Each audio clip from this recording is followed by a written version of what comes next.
Maharashtra today 24 news, सत्य परिस्थितीचा सविस्तर आढावा।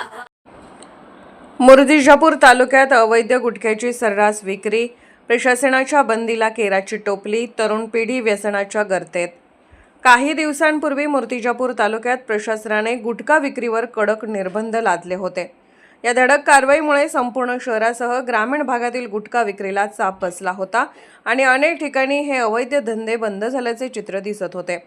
प्रशासनाच्या या भूमिकेचे सर्व स्तरातून स्वागत करण्यात आले होते। मात्र आता हे चित्र पूर्णपणे बदलताना दिसत असून तालुक्यात पुन्हा एकदा गुटख्याची विक्री जोमाने सुरू झाली आहे।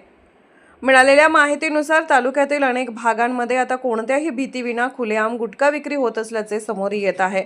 नवा गडी नवा राज या उक्तीप्रमाणे कारवाई थंड पडताच अवैध विक्रेत्यांनी पुन्हा डोके वर काढले आहे। विशेष म्हणजे बंदी असतानाही काही ठराविक दुकानदारांकडे गुटख्याचा साठा उपलब्ध असून तो चढ्या दराने आणि लपून छपून विकला जात असल्याची चर्चा शहराच्या कोपऱ्याकोपऱ्यात रंगू लागली आहे।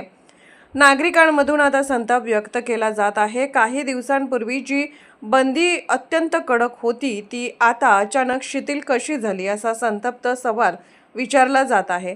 गुटखा सेवनामुळे शाळकरी मुले आणि तरुण पिढी मोठ्या प्रमाणावर व्यसनाच्या आहारी जात आहे, ज्यामुळे त्यांच्या आरोग्यावर गंभीर आणि दीर्घकालीन परिणाम होण्याची भीती व्यक्त होत आहे। प्रशासनाने याकडे जाणीवपूर्वक दुर्लक्ष न करता तातडीने कठोर पावले उचलणे गरजेचे आहे। केवळ कागदावर बंदी न ठेवता प्रत्यक्ष मैदानात उतरून विक्रेत्यांवर आणि त्यांच्या मुख्य पुरवठादारांवर कडक कारवाई करावी अशी मागणी जोर धरत आहे।